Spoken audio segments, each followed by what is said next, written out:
Lévitique 13, 1. L'Éternel parla à Moïse et à Aaron, et dit, 2. Lorsqu'un homme aura sur la peau de son corps une tumeur, une dartre, ou une tache blanche, qui ressemblera à une plaie de lèpre sur la peau de son corps, on l'amènera au sacrificateur Aaron, ou à l'un de ses fils qui sont sacrificateurs.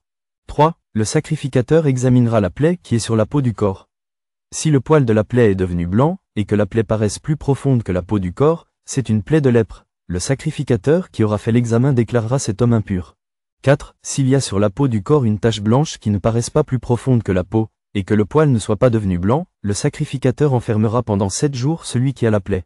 5. Le sacrificateur l'examinera le 7e jour. Si la plaie lui paraît ne pas avoir fait de progrès et ne pas s'être étendue sur la peau, le sacrificateur l'enfermera une seconde fois pendant 7 jours. 6. Le sacrificateur l'examinera une seconde fois le 7e jour. Si la plaie est devenue pâle et ne s'est pas étendue sur la peau, le sacrificateur déclarera cet homme pur. C'est une dartre, il lavera ses vêtements et il sera pur. 7. Mais si la dartre s'est étendue sur la peau, après qu'il s'est montré au sacrificateur pour être déclaré pur, il se fera examiner une seconde fois par le sacrificateur. 8. Le sacrificateur l'examinera. Si la dartre s'est étendue sur la peau, le sacrificateur le déclarera impur, c'est la lèpre. 9. Lorsqu'il y aura sur un homme une plaie de lèpre, on l'amènera au sacrificateur. 10. Le sacrificateur l'examinera. S'il y a sur la peau une tumeur blanche, si cette tumeur a fait blanchir le poil, et qu'il y ait une trace de chair vive dans la tumeur. 11. C'est une lèpre invétérée dans la peau du corps de cet homme. Le sacrificateur le déclarera impur, il ne l'enfermera pas, car il est impur. 12. Si la lèpre fait une éruption sur la peau et couvre toute la peau de celui qui a la plaie, depuis la tête jusqu'aux pieds, partout où le sacrificateur portera ses regards, le sacrificateur l'examinera. 13. Et quand il aura vu que la lèpre couvre tout le corps, il déclarera pur celui qui a la plaie. Comme il est entièrement devenu blanc, il est pur.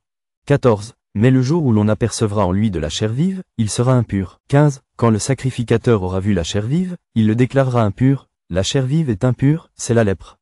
16. Si la chair vive change et devient blanche, il ira vers le sacrificateur. 17. Le sacrificateur l'examinera, et si la plaie est devenue blanche, le sacrificateur déclarera pur celui qui a la plaie, il est pur. 18. Lorsqu'un homme aura eu sur la peau de son corps un ulcère qui a été guéri. 19. Et qu'il se manifestera, à la place où était l'ulcère, une tumeur blanche ou une tache d'un blanc rougeâtre, cet homme se montrera au sacrificateur. 20. Le sacrificateur l'examinera. Si la tache paraît plus enfoncée que la peau, et que le poil soit devenu blanc, le sacrificateur le déclarera impur, c'est une plaie de lèpre qui a fait éruption dans l'ulcère. 21. Si le sacrificateur voit qu'il n'y a point de poil blanc dans la tache, qu'elle n'est pas plus enfoncée que la peau, et qu'elle est devenue pâle, il enfermera cet homme pendant 7 jours. 22. Si la tache s'est étendue sur la peau, le sacrificateur le déclarera impur, c'est une plaie de lèpre. 23. Mais si la tache est restée à la même place et ne s'est pas étendue, c'est une cicatrice de l'ulcère, le sacrificateur le déclarera pur. 24. Lorsqu'un homme aura eu sur la peau de son corps une brûlure par le feu, et qu'il se manifestera sur la trace de la brûlure une tache blanche ou d'un blanc rougeâtre, le sacrificateur l'examinera. 25. Si le poil est devenu blanc dans la tache, et qu'elle paraisse plus profonde que la peau, c'est la lèpre qui a fait éruption dans la brûlure. Le sacrificateur déclarera cet homme impur, c'est une plaie de lèpre. 26. Si le sacrificateur voit qu'il n'y a point de poil blanc dans la tache, qu'elle n'est pas plus enfoncée que la peau, et qu'elle est devenue pâle, il enfermera cet homme pendant 7 jours. 27. Le sacrificateur l'examinera le 7e jour. Si la tache s'est étendue sur la peau, le sacrificateur le déclarera impur, c'est une plaie de lèpre. 28. Mais si la tache est restée à la même place, ne s'est pas étendue sur la peau, et est devenue pâle, c'est la tumeur de la brûlure. Le sacrificateur le déclarera pur, car c'est la cicatrice de la brûlure. 29. Lorsqu'un homme ou une femme aura une plaie à la tête ou à la barbe. 30. Le sacrificateur examinera la plaie. Si elle paraît plus profonde que la peau, et qu'il y ait du poil jaunâtre et mince, le sacrificateur déclarera cet homme impur. C'est la teigne, c'est la lèpre de la tête ou de la barbe.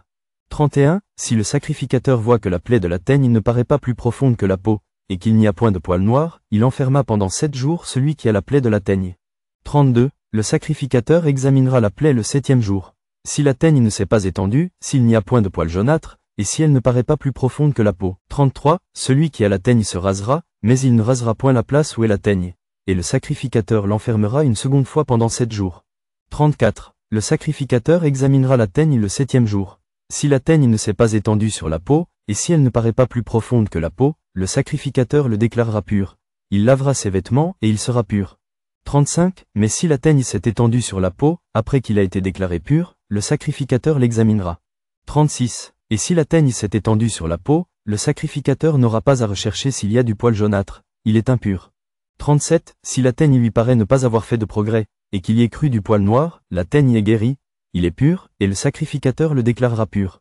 38. Lorsqu'un homme ou une femme aura sur la peau de son corps des taches blanches. 39. Le sacrificateur l'examinera. S'il y a sur la peau de son corps des taches d'un blanc pâle, ce ne sont que des taches qui ont fait éruption sur la peau, il est pur. 40. Lorsqu'un homme aura la tête dépouillée de cheveux, c'est un chauve, il est pur. 41. S'il a la tête dépouillée de cheveux du côté de la face, c'est un chauve par devant, il est pur. 42. Mais s'il y a dans la partie chauve de devant ou de derrière une plaie d'un blanc rougeâtre, c'est la lèpre qui a fait éruption dans la partie chauve de derrière ou de devant. 43. Le sacrificateur l'examinera. S'il y a une tumeur de plaie d'un blanc rougeâtre dans la partie chauve de derrière ou de devant, semblable à la lèpre sur la peau du corps. 44. C'est un homme lépreux, il est impur, le sacrificateur le déclarera impur, c'est à la tête qu'est sa plaie. 45. Le lépreux, atteint de la plaie, portera ses vêtements déchirés, et aura la tête nue. Il se couvrira la barbe, et criera, impur, impur. 46. Aussi longtemps qu'il aura la plaie, il sera impur, il est impur. Il habitera seul, sa demeure sera hors du camp. 47. Lorsqu'il y aura sur un vêtement une plaie de lèpre, sur un vêtement de laine ou sur un vêtement de lin. 48. À la chaîne ou à la trame de lin, ou de laine, sur une peau ou sur quelque ouvrage de peau. 49. Et que la plaie sera verdâtre ou rougeâtre sur le vêtement ou sur la peau, à la chaîne ou à la trame, ou sur un objet quelconque de peau, c'est une plaie de lèpre, et elle sera montrée au sacrificateur. 50. Le sacrificateur examinera la plaie, et il enfermera pendant 7 jours ce qui en est attaqué. 51. Il examinera la plaie le 7e jour. Si la plaie s'est étendue sur le vêtement, à la chaîne ou à la trame, sur la peau ou sur l'ouvrage quelconque fait de peau, c'est une plaie de lèpre invétérée, l'objet est impur. 52. Il brûlera le vêtement, la chaîne ou la trame de laine ou de lin, l'objet quelconque de peau sur lequel se trouve la plaie, car c'est une lèpre invétérée, il sera brûlé au feu. 53. Mais si le sacrificateur voit que la plaie ne s'est pas étendue sur le vêtement, sur la chaîne ou sur la trame, sur l'objet quelconque de peau. 54. Il ordonnera qu'on lave ce qui est attaqué de la plaie, et il l'enfermera une seconde fois pendant 7 jours. 55. Le sacrificateur examinera la plaie, après qu'elle aura été lavée. Si la plaie n'a pas changé d'aspect et ne s'est pas étendue, l'objet est impur, il sera brûlé au feu, c'est une partie de l'endroit ou de l'envers qui a été rongée. 56. Si le sacrificateur voit que la plaie est devenue pâle, après avoir été lavée, il l'arrachera du vêtement ou de la peau, de la chaîne ou de la trame. 57. Si elle paraît encore sur le vêtement, à la chaîne ou à la trame, ou sur l'objet quelconque de peau, c'est une éruption de lèpre, ce qui est attaqué de la plaie sera brûlé au feu. 58. Le vêtement, la chaîne ou la trame, l'objet quelconque de peau, qui a été lavé, et d'où la plaie a disparu, sera lavé une seconde fois, et il sera pur. 59. Telle est la loi sur la plaie de la lèpre, lorsqu'elle attaque les vêtements de laine ou de lin, la chaîne ou la trame, ou un objet quelconque de peau, et d'après laquelle ils seront déclarés purs ou impurs.